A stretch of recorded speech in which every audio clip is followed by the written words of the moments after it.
आज की क्लास में हम लाइसोसोम्स पढ़ेंगे। लाइसोसोम्स को सेल के सुसाइडल बैग्स भी कहा जाता है।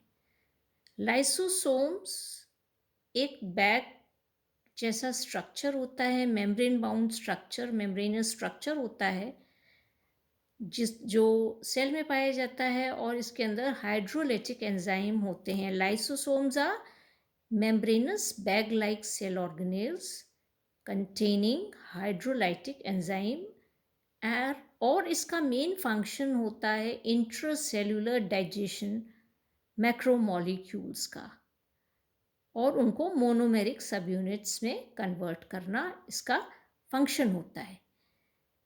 लाइसोसोम्स की डिस्कवरी एक्सीडेंटली हुई थी और क्रिश्चियन डी ड्यूव ने 1955 में इसे लिवर सेल्स में देखा था। जब वो एसिड फॉस्फेटेज एक्टिविटी कर रहे थे उसमें, तब उन्होंने एक्सीडेंटली इसकी डिस्कवरी कर दी थी। लाइसोसोम्स इसका नाम क्यों पड़ा? लाइसिस का मतलब होता है डिसोल्यूशन, गला देना, डिसॉल्व कर देना। सोमा का मतलब बॉडी होती है। इसका मतलब ये एक ऐसी बॉडी है जिसके अंदर डाइजेस्टिव एंजाइम्स प्रेजेंट होते हैं जो कि टिश्यू को डिसॉल्व कर सकते हैं। तो डिसॉल्विंग एंजाइम्स होते हैं, टिश्यू डिसॉल्विंग एंजाइम। लाइसोसोम्स जो होते हैं सभी एनिमल सेल्स में प्रेजेंट होते हैं और प्लांट सेल्स में ये कम नंबर में होते हैं। एनिमल सेल्स में हम देखें तो मैक्रोफेजेस में ये बहुत अधिक नंबर में होते हैं, जहाँ डाइजेस्टिव फंक्शन होता है इसका, और उन सेल्स में ही अधिक नंबर में पाए जाते हैं जिनमें एंजाइमेटिक एक्शंस होते हैं, जैसे कि लिवर सेल्स है, पेनक्रियस का सेल्स हैं, थायराइड है, स्प्लीन है, इंटेस्टाइन है, किडनी है। प्लांट सेल्स में ये मेरिस्टेमेटिक सेल्स में ये पाए जाते हैं। लाइसोसोम का स्ट्रक्चर जो है वो एक राउंडेड या स्फेरिकल बॉडी होती है, राउंडेड या स्फेरिकल बॉडी होती है और इसका डायमीटर 0.4 से 0.8 म्यू तक इसका डायमीटर होता है। सिंगल मेम्ब्रेन बाउंड होती है लाइसोसोम और इसकी जो मैट्रिक्स होती है डेंस मैट्रिक्स होती है जिसके अंदर एसिड फॉस्फेटेजेस या एसिड हाइड्रोलेजेस पाए जाते हैं।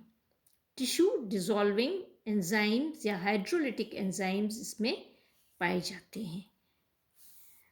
लाइसोसोम्स में पॉलीमॉर्फिज्म देखा गया है। Considerable degree of polymorphism is seen in lysosomes और 4 टाइप के लाइसोसोम्स देखे गए हैं।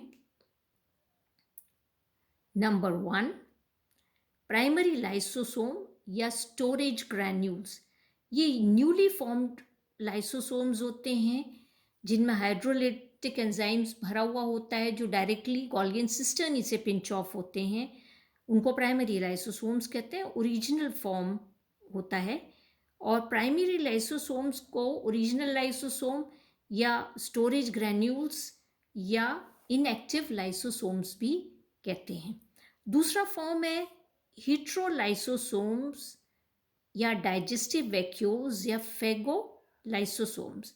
ये लाइसोसोम्स जो होते हैं ये प्राइमरी लाइसोसोम्स के फेगोसोम या पिनोसोम्स के फ्यूजन से बनते हैं, जैसा कि हम यहाँ पर देख सकते हैं इस चित्र में कि ये प्राइमरी लाइसोसोम्स हैं जो डायरेक्टली गोल्गी सिस्टर्नी से पिंच ऑफ हो रहे हैं।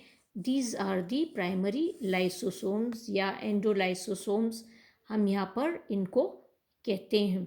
दूसरा जो लाइसोसोम जो मैंने आपको बताया है हेटेरोलाइसोसोम्स या फेगो लाइसोसोम, तो जब सेल फीड करता है किसी सॉलिड मटेरियल पर, तो ये आप देख रहे हैं सेल फीड कर रहा है तो ये फेगोसाइटिक वेसाइकिल बन जाती है और ये फेगोसाइटिक वेसाइकिल से जब ये लाइसोसोम प्राइमरी लाइसोसोम फ्यूज हो जाता है तो ये फेगोलाइसोसोम बना लेता है।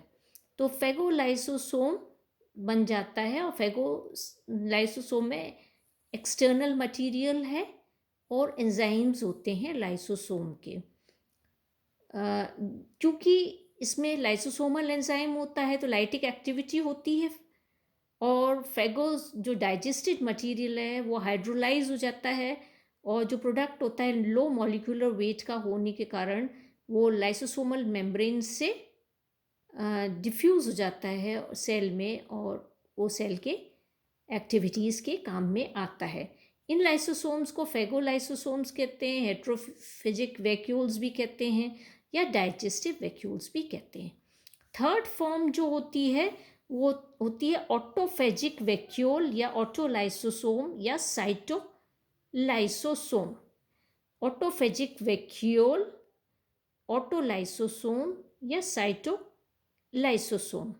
तो ऑटोफेजिक वैक्यूल जो होता है उसके अंदर लाइसोसोमल एंजाइम्स होते हैं और ऑर्गेनेल्स होते हैं सेल के, जो सेल साइटोप्लाज्म में, जैसे कि माइटोकॉन्ड्रिया है, पोर्शन है एंडोप्लाज्मिक रेटिकुलम का या स्मूथ एंडोप्लाज्मिक रेटिकुलम का।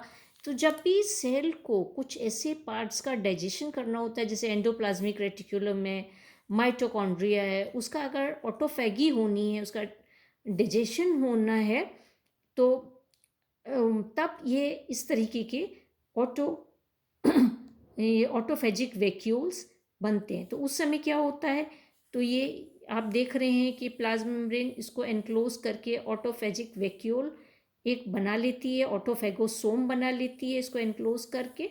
और जब ये ऑटोफेगोसोम प्राइमरी लाइसोसोम से फ्यूज हो जाता है तो ऑटोफेगोलाइसोसोम बन जाता है। और ये फेगोलाइसोसोम में क्या होता है, ऑटोफेगोलाइसोसोम में हाइड्रोलाइटिक एंजाइम्स हैं, तब इसका डाइजेशन हो जाता है और फिर जो डाइजेस्टेड प्रोडक्ट्स हैं वो उसमें रिलीज हो जाते हैं सेल साइटोप्लाज्म में। तो ये बहुत कॉमन अकरेंस है फेगोलाइसोसोम्स का बनना, जब सेल ग्रोथ होती है या सेल रिपेयर होती है उस समय बनते हैं। तो या सेल को कुछ अपने जो सेल ऑर्गेनेल्स होता है उनका डिग्रेडेशन करना होता है या सेल का मतलब विदाउट इरेपेरेबल डैमेज किए कुछ चेंजेस करने होते हैं या रिमूव करने होते हैं एग्जॉस्टेड या डैमेज सेल कंपोनेंट्स, तब फेजिक वैक्यूल्स बनते हैं, ऑटोलाइसोसोम्स या साइटोलाइसोसोम्स बनते हैं। या इस प्रोसेस को हम जब सेल अपने ही पार्ट्स को डाइजेस्ट करता है, सेल अपने ही सेल ऑर्गेनेल्स को या अपनी सेल पार्ट्स को जब डाइजेस्ट करता है तो हम उसको ऑटोफेगी कहते हैं।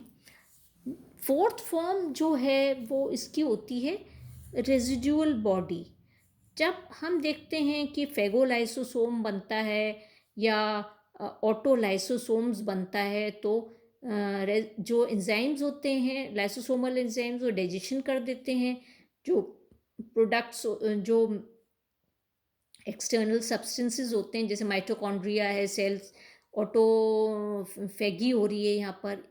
या फिर हम देखते हैं कि फेगोसोम जो है वो बनता है फेगोलाइसोसोम, तो जो एक्सटर्नल मटेरियल उसका डाइजेशन हो जाता है और डाइजेस्टेड प्रोडक्ट्स जो होते हैं वो डिफ्यूज़ आउट हो जाते हैं इसमें सेल में और यूटिलाइज हो जाता है। अनडाइजेस्टेड पार्ट जो होता है वो उसमें ही रह जाता है।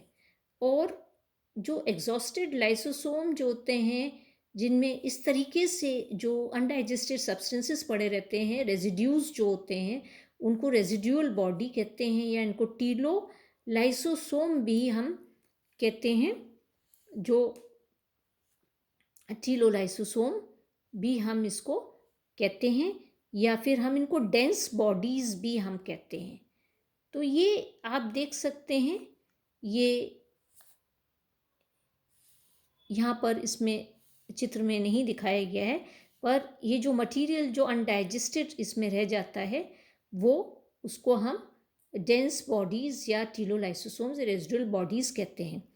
और ये जो होते हैं ये आप देखेंगे अनडाइजेस्टेड सब्सटेंसेस जो ये होते हैं ये ग्रेन्स के फॉर्म में देख सकते हैं, फेरेटिन पार्टिकल लाइक ये होते हैं और ये जो होते हैं या तो ये इनको बाहर फेंक दिया जाता है सेल से, ये इनको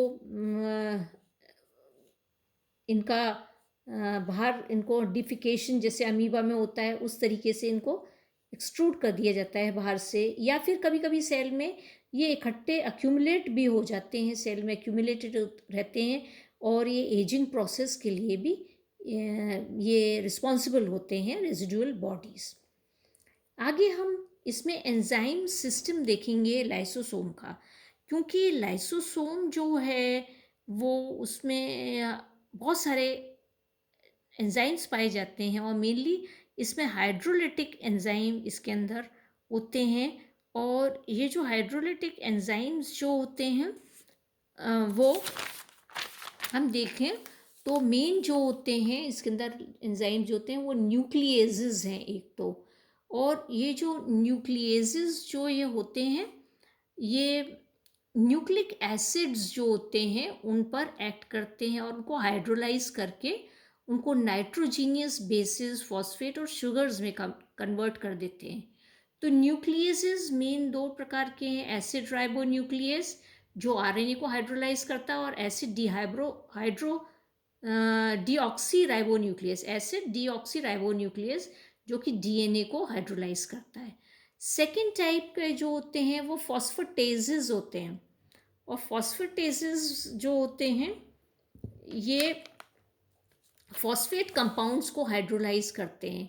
और जो फॉस्फेटेजेस मेनली इसमें लाइसोसोम में पाए जाते हैं वो एसिड फॉस्फेटेज हैं और फॉस्फोप्रोटीन फॉस्फेटेजेस इसमें पाए जाते हैं।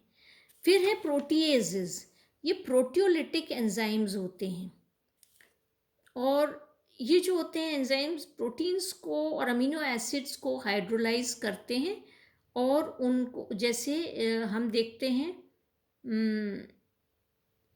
कैथेप्सिन है, कोलेजिनेज है, ये प्रोटीएजेस हैं। फिर ग्लाइकोसाइडेजेस हैं जैसे बीटा गैलेक्टोसाइडेज, बीटा ग्लूकोरोनिडेज, अल्फा मेनोसाइडेज, ये हैं। और सब ये पॉलीसेकेराइड्स और अल्फा ग्लूकोसाइडेज पर एक्ट करते हैं और उनको हाइड्रोलाइज कर देते हैं मोनोसेकेराइड्स में। नेक्स्ट इसमें सल्फाटेजेस होते हैं और सल्फाटेजेस जो होते हैं सल्फर एस्टर्स को फ्रेगमेंट्स में टुकड़ों में तोड़ देते हैं।